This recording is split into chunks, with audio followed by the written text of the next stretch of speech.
Alam mo ba, ang may pinaka-final say dyan ay walang iba kung hindi si BP Sara. Alam mo, ako wag naman kayo ma-disappoint kasi ano lang naman yan, parang si Trillanes, ilan lang naman ang napapaniwala, ilan lang naman ang naguguluhan.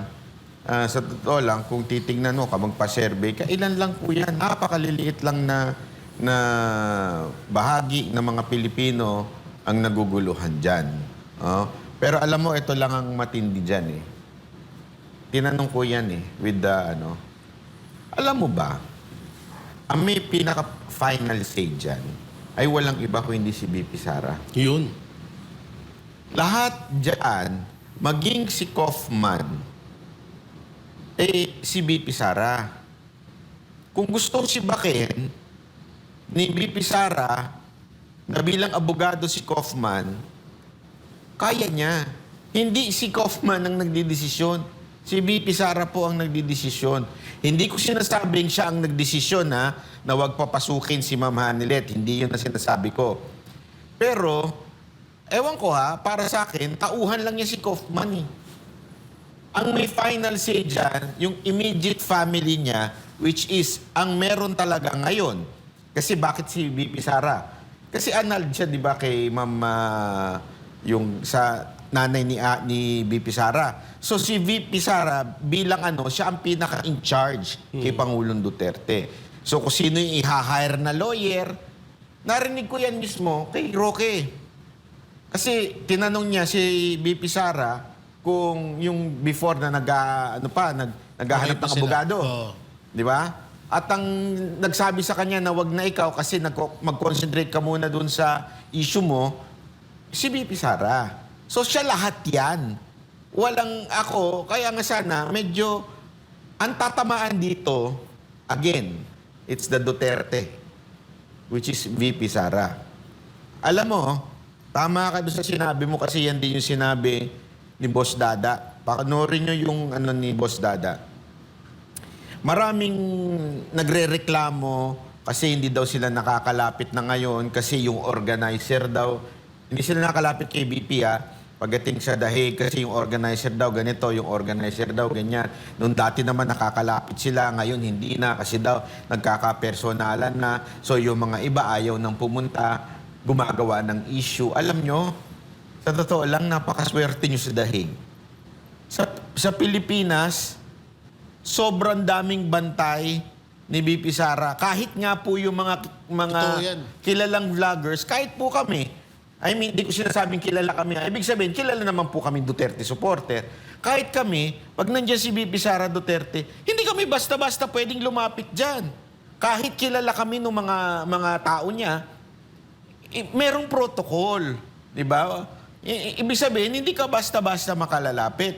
Diyan, nakakalapit pa nga kayo, nakakapicture pa, dumadaldal pa nga kayo habang dumadaldal siya. Di ba?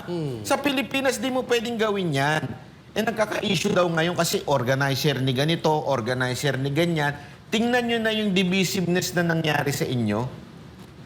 Kaya yung iba, ayaw nang pumunta. Galing sa Europe yung iba, o Amerika, sa UK, Middle East. Ayaw nang pumunta kasi daw, sinasabi na, hindi na, masungit na, yung organizer, hindi na makalapit.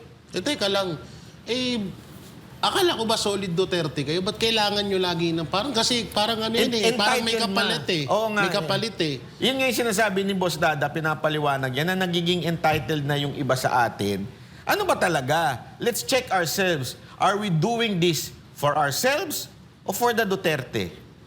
Kasi kung for the Duterte, pumunta ka doon kahit hindi ka nakapagpa-picture. Pumunta ka doon to show support. Hindi yung pumunta ka, kailangan, malapitan ko si BP Sara Duterte, kailangan, kung hindi ako makalapit, magwawarla ako. Yan ang naging kaugalian kasi pasa-pasa na kayo, nagsimula yan dun sa vlogger, tapos, pag hindi na nakakalapit, nagagalit na. Laging ganyan na nagiging eksena. Alam nyo, masamang ugali yan. Yung hindi kayo nakakalapit lang, ayaw nyo na. Kung hindi kayo makalapit, di umuwi na kayo. Alam mo, typical yan sa ugali ng Pilipino Na-experience ko yan nung campaign period nung kay Isko. Nakakapunta kasi ako sa stage. Doon ako mismo nagbablog sa stage. Tapos may mga iba na kina-question, bakit siya nasa stage kami hindi makapasok? So, nakarating sa akin yung issue na ganun. Alam mo ang ginawa ko? The following campaign, doon ako sa pinakamalayo nag-vlog. Just to show them, this is not about us. Ito yung kung ano yung pinunta natin. At that time, we were campaigning for Isko.